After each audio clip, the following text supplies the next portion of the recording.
السلام علیکم دوستو، نیوز فاؤنڈر چینل میں خوش آمدید۔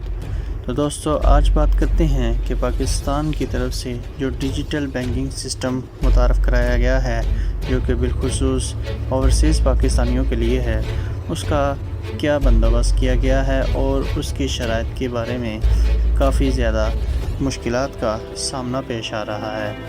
دوستو پاکستان کی حکومت کی جانب سے سمندر پار پاکستانیوں کا درینہ مطالبہ پورا کرتے ہوئے بیرون ملک سے ڈیجیٹل بینکنگ کی سہولت تو فراہم کی گئی ہے، تاہم بیرون ملک پاکستانیوں کا کہنا ہے کہ ڈیجیٹل بینکنگ کے لیے جو شرائط رکھی گئی ہیں انہیں پورا کرنے میں ان کو شدید مشکلات کا سامنا ہے۔ ڈیجیٹل بینکنگ کے تحت بیرون ملک مقیم پاکستانی وطن واپس آئے بغیر مکمل آپریشنل بینک اکاؤنٹ کھلوا سکیں گے۔ بینک اکاؤنٹ کھلوانے کے لیے بنیادی معلومات اور دستاویزات آن لائن فراہم کرنا ہوں گی۔ اوورسیز پاکستانیوں کو پاکستانی بینکنگ کا جدید ڈیجیٹل پیمنٹ سسٹم فراہم کیا جائے گا۔ فنڈز ٹرانسفر، بل پیمنٹس اور ای کامرس سمیت تمام بنیادی بینکنگ سروس بھی دستیاب ہوں گی۔ منصوبے کے تحت اوورسیز پاکستانی اسٹاک ایکسچینج میں سرمایہ کاری کرنے کے اہل ہوں گے۔ بینکوں کی جانب سے فکس ڈپازٹ پروڈکٹس کی آفر سے بھی فائدہ اٹھایا جا سکے گا۔ رہائشی یا کمرشل پراپرٹی کی خریداری کے لیے براہ راست ٹرانزیکشن کی سہولت مل سکے گی۔ اوورسیز پاکستانی اپنی مرضی سے مقامی یا فارن کرنسی میں اکاؤنٹ کھلوا سکیں گے اور وہ جس وقت چاہیں اپنا سرمایہ بغیر پیش کی اجازت نکال سکتے ہیں۔ سمندر پار پاکستانیوں نے حکومت کے اس اقدام کو سراہا ہے، لیکن اس سلسلے میں رکھی گئی شرائط کو غیر ضروری قرار دیا ہے۔ ایک نمائندے سے گفتگو میں مختلف ممالک میں رہنے والے پاکستانی شہریوں کا کہنا ہے کہ بیرون ملک سے پاکستان میں بینک اکاؤنٹ کھولنا تقریباً ناممکن ہے۔ وہ شرائط رکھی ہیں جن کو پورا کرنے میں 1 سال لگ جائے گا۔ بینک کھولنے کے لیے کام کا کانٹریکٹ، 3 مہینے کی سیلری سلپ، 5,000 روپے کا چیک اس شخص سے جس کا اس برانچ میں اکاؤنٹ ہو، اور پاکستان میں تمام اثاثوں کے ثبوت کے 2 لاکھ روپے کے ابتدائی ڈپازٹ جیسی شرائط چند لوگ تو پوری کر سکتے ہیں، مگر یہ عام شہری کے بس کی بات نہیں ہے۔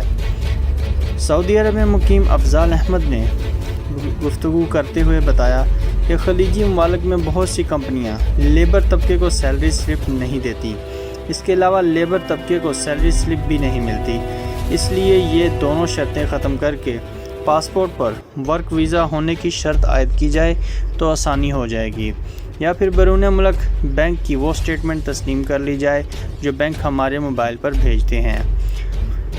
متحدہ عرب امارات میں رہنے والے یاسر کلیم کا کہنا تھا کہ تمام دستاویزات ایمبیسی سے تصدیق شدہ ہونے کا کہا گیا ہے، جبکہ ان میں سے بہت سی دستاویزات تو نادرا سے جاری ہوتی ہیں جن کی آن لائن تصدیق ہو سکتی ہے۔ جب ایک فرد بیرون ملک رہ رہا ہے تو اس کی آمدن کا یہی ثبوت کافی ہے، اس لیے آمدن کا ثبوت فراہم کرنے کی شرط بھی ختم کی جائے۔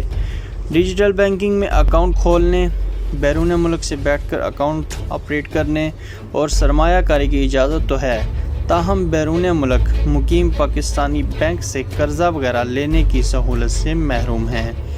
اس حوالے سے سعودی عرب میں مقیم پاکستانی شہری ریحان احمد نے کہا کہ اگر سہولت فراہم کرنی ہی ہے تو ایسے ہی کی جائے جیسے پاکستان میں شہریوں کو حاصل ہے، کہ ہم بھی بینک سے گھر اور گاڑی کے لیے قرضہ لے سکتے ہیں اور کریڈٹ کارڈ کی سہولت بھی فراہم کی جائے۔ بیرون ملک مقیم پاکستانی اتنے امیر نہیں ہیں، کم از کم مزدور طبقے کو یہ سہولت دینی چاہیے۔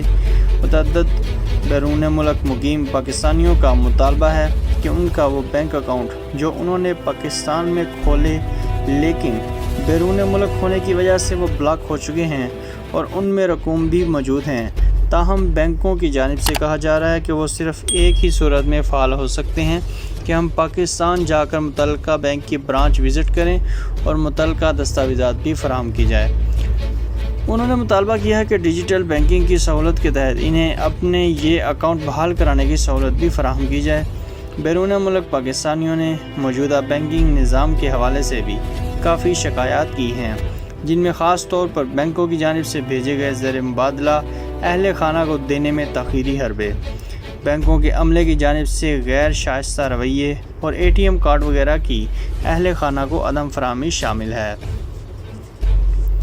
سعودی عرب میں رہنے والے نذیر احمد نے اردو نیوز سے گفتگو میں کہا کہ ہم کوشش کرتے ہیں کہ سرکاری بینک میں پیسے بھیجیں، لیکن پاکستان میں جو بینک سٹاف ہے ان کی نخرے ہی ختم نہیں ہوتے۔ 2-4 چکر ضرور لگواتے ہیں، چاہے بینک گھر سے کتنا ہی دور کیوں نہ ہو۔ اکثر تو بات ہی نہیں سنتے۔ باقی بینکوں کی حالت بھی مختلف نہیں ہے۔ کویت میں مقیم محمد نوید نے کہا کہ جب ہم گھر اپنوں کو پیسے بھیجتے ہیں اور ہمارے گھر والے بینک جائیں تو بینک والے کہتے ہیں آج پیسے نہیں آئے، کل آنا، اور اس طرح کے بعض اوقات کئی دن لگا دیے جاتے ہیں، جبکہ پیسے یہاں سے بھیجنے کے 15 منٹ بعد پاکستان میں مل جانے چاہیے۔ بینک والوں کا رویہ اچھا بھی نہیں ہوتا۔ یہی پیسے اگر ہنڈی سے بھیجتے ہیں تو فوری طور پر مل جاتے ہیں۔ متحدہ عرب امارات میں مزدوری کرنے والے پاکستان اختر علی نے کہا کہ اگر غلطی سے کچھ رقم بچا کر بینک میں رکھ دیں تو اس کو نکلوانے پر ٹیکس کاٹ لیا جاتا ہے، جیسے ہمیں بچت کرنے کی سزا دی گئی ہو۔ اب ہم پیسے تکیوں میں جمع کرنے سے تو رہے، یہ جگہ ٹیکس ختم ہونا چاہیے کہ اپنی رقم نکلوانے پر بھی جرمانہ دینا پڑتا ہے۔ بیرون ملک مقیم پاکستانیوں نے مطالبہ کیا ہے کہ ڈیجیٹل بینکنگ کی سہولت کے ساتھ 1 سال میں مخصوص رقم بھیجنے والوں کا ایئرپورٹ ٹیکس معاف اور ایک گاڑی اور ایک موبائل لے جانے کی اجازت دینی چاہیے۔ تو دوستو، یہ تھی آج کی اپڈیٹ۔ اپنی قیمتی رائے کا اظہار ڈیجیٹل بینکنگ کے متعلق ضرور کیجیے گا کہ آپ کو اس میں کتنی مشکلات یا کتنی آسانی یا اس کے اندر کسی بات کی تجویز جو آپ پیش کر سکتے ہوں، اس کے بارے میں اپنا اظہار کمنٹ سیکشن میں ضرور کیجیے گا، اور ہمارے چینل کو ضرور سبسکرائب کریں۔ آپ کے قیمتی وقت کا بہت شکریہ۔ اللہ حافظ۔